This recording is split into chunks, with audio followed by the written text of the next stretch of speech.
hemos visto, pues puede ser con base a inhibidores de proteasoma, combinados con dexametasona o incluso con melphalan, y después seguir por una consolidación de trasplante autólogo.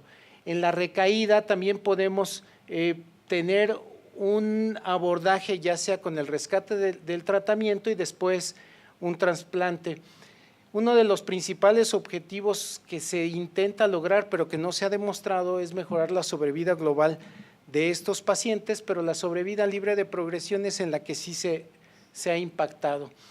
El papel del trasplante en el mieloma múltiple pues está basado desde el inicio del tratamiento, en que debemos decidir si los pacientes son elegibles para trasplante de células progenitoras hematopoyéticas o no son elegibles. Ya de acuerdo a esa elegibilidad decidiremos cuál es el plan de tratamiento, y hoy día podemos llevarlos como consolidación a trasplante o incluso podemos llevarlos a un segundo trasplante o a lo que hemos denominado como trasplante en tándem y después el mantenimiento. La idea es lograr el mayor número de remisiones completas de estos pacientes que nos darán una sobrevida libre de progresión mayor. En el caso de los no elegibles de trasplante, pues tenemos las diferentes quimioterapias, pero estos pacientes con el tiempo y si mejoran sus condiciones generales también pueden ser sometidos a trasplantes autólogos o incluso halogénicos. Básicamente los pacientes que no son elegibles a trasplante de células progenitoras son aquellos que por la edad, aunque hemos estado ya trasplantando pacientes arriba de 60 o 70 años de edad, porque la mortalidad relacionada al trasplante, sobre todo en el autólogo, pues es menos del 2%. Aquellos pacientes que no fit, pues no son elegibles, y si tienen estas características y además tienen un alto riesgo, probablemente de primera instancia no los podamos meter a trasplante como tal. Como ven ustedes, diferentes guías dividen a este tratamiento entre los candidatos a trasplante y los no candidatos a trasplante de médula ósea.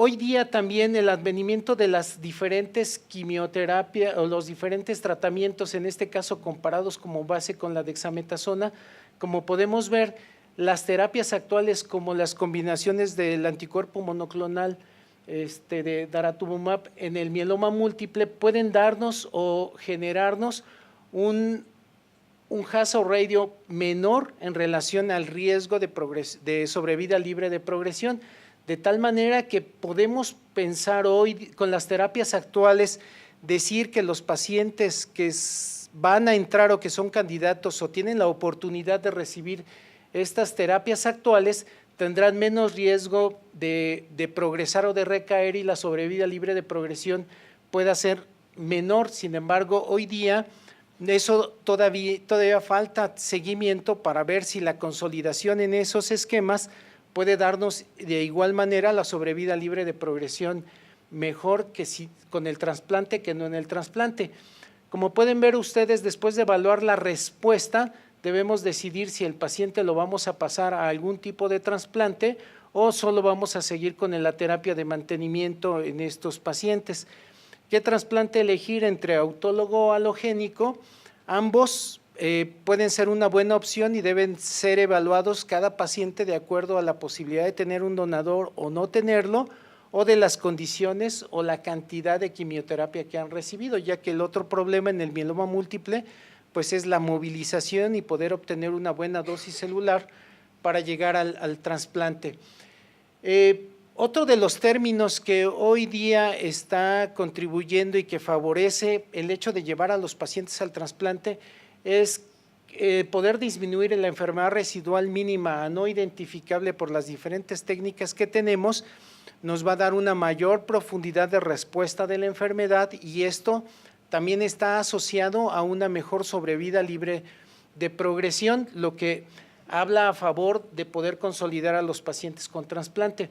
Aquí podemos ver al diagnóstico la cantidad de células que podemos tener y medida la respuesta de manera clínica, el nivel en el que tenemos la enfermedad, y si nosotros seguimos midiéndola ya sea por citometría de flujo o por técnicas moleculares, podemos identificar una menor cantidad de enfermedad. Hoy día las dos técnicas que más se han usado, aunque podemos usar algunas otras clínicas, pues es la citometría de flujo de varios marcadores y las técnicas moleculares de NGS.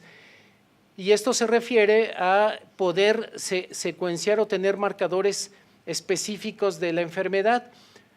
Al comparar los diferentes procesos, como podemos ver, para poder identificar a la enfermedad residual mínima tenemos y aumentar el grado de sensibilidad de 10 a la menos 5 a 10 a la menos 6 y poderla comparar con las técnicas moleculares. Debemos aumentar la lectura de las células plasmáticas y estas idealmente es arriba de 1 millón de estas, y si tenemos más de 5 millones de células leídas para poder identificar el porcentaje de enfermedad residual mínima, la vamos a llevar a la misma sensibilidad de las técnicas moleculares. El proceso en la citometría de flujo pues es mucho más sencillo, podemos tener resultados entre 24 y 48 horas, y las técnicas moleculares en muchos de los lugares tenemos que almacenarlas y correrlas de manera conjunta de varios pacientes. Sí, entonces la sensibilidad hoy día es muy similar en las dos técnicas que utilizamos.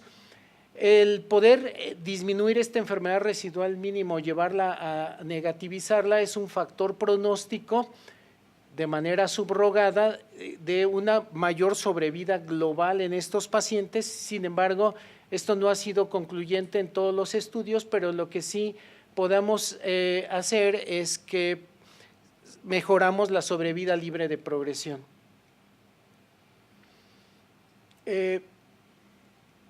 Cuando medimos la sobrevida de los pacientes con una recaída después de trasplante autólogo, también vamos a ver que puede funcionar, es una medida de pronóstico el tiempo de la recaída. Si tienen una recaída temprana que es menos de 18 meses después del trasplante autólogo, la sobrevida de los pacientes va a ser mala en las diferentes series, ya series previas al 2008 o al 2014.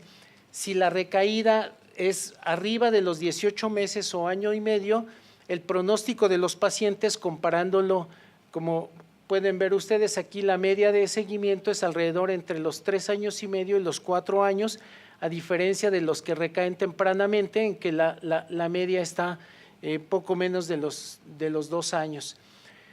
Este es el amanecer en el Aconcagua. ¿Qué sucede con el trasplante o el papel del trasplante en la consolidación y después el mantenimiento? Esto es un estudio prospectivo autorizado fase 3. Como pueden ver ustedes, los objetivos fueron medir sobrevida global y sobrevida libre de progresión. Aquí lo que se va a comparar son los tipos de trasplante, ya sea en tándem de 2 autólogos, un trasplante autólogo seguido de otro autólogo, más lenalidomida. En el mantenimiento es una buena cantidad de pacientes, 247, se compara contra el trasplante autólogo seguido de quimioterapia intensa, 4 ciclos y después lenalidomida, y también se comparó con un trasplante autólogo seguido solo de mantenimiento. La edad promedio de estos pacientes es de 56 años, el 24% en los diferentes grupos hubo una distribución muy similar, fueron de alto riesgo, el 73% de ellos tuvieron una quimioterapia de inducción con triple droga y el 18% en todos los grupos aproximadamente entraron en remisión completa antes del trasplante. Los resultados son, como pueden ver ustedes, son muy similares, no hubo diferencia significativa entre estos.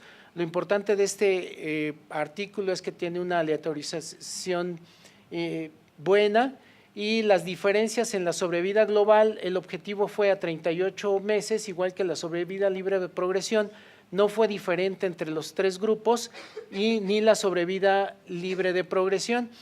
La respuesta completa alcanzada dentro y evaluada dentro del primer año, como pueden ver ustedes, tiene unas altas tasas de respuesta completa, que esto nos habla de que estos pacientes mantendrán la sobrevida libre de progresión por más tiempo.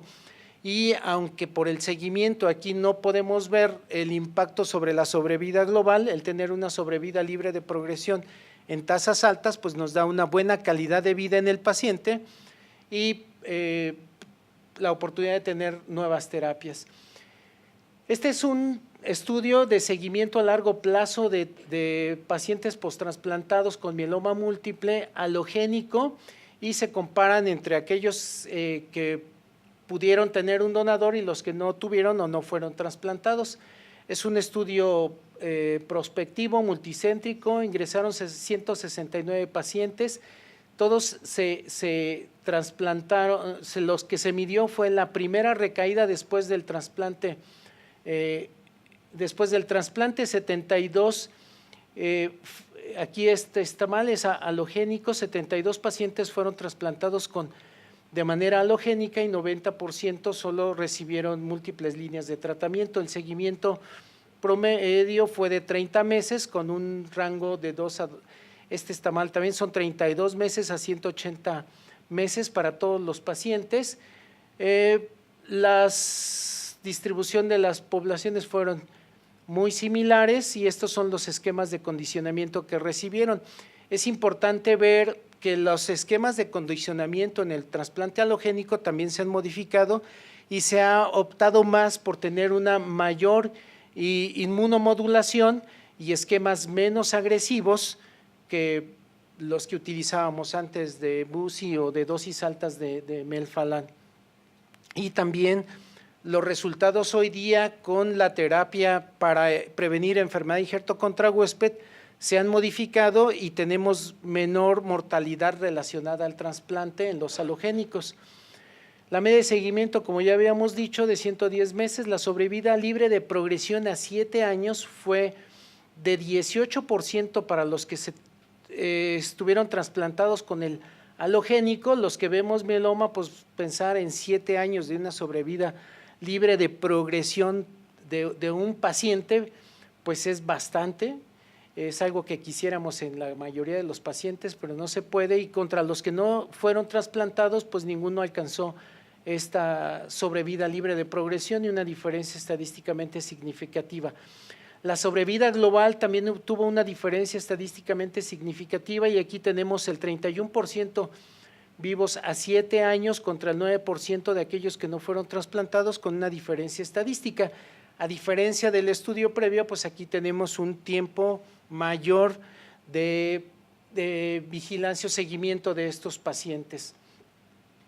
Pues los factores más importantes que contribuyeron a estas diferencias, pues es obvio que es uno, la disponibilidad de un donador, y la otra es que sean en el momento en el que se realice, sean quimiosensibles. Y aquí tenemos de manera gráfica lo que es la sobrevida libre de enfermedad y vemos la diferencia significativa y el 50% de la población o la media de seguimiento, vean, en poco menos de un año contra alrededor de dos años. Y esta es la sobrevida global, que esto es lo importante de este estudio, pues es el hecho de que sí estamos impactando en lo que es la sobrevida global del paciente. Y con la sobrevida libre de progresión, pues lo que ya habíamos mencionado, pues una mejor calidad de vida. Es una opción de tratamiento en pacientes jóvenes, ya sea con mieloma múltiple o bien pacientes con un mieloma múltiple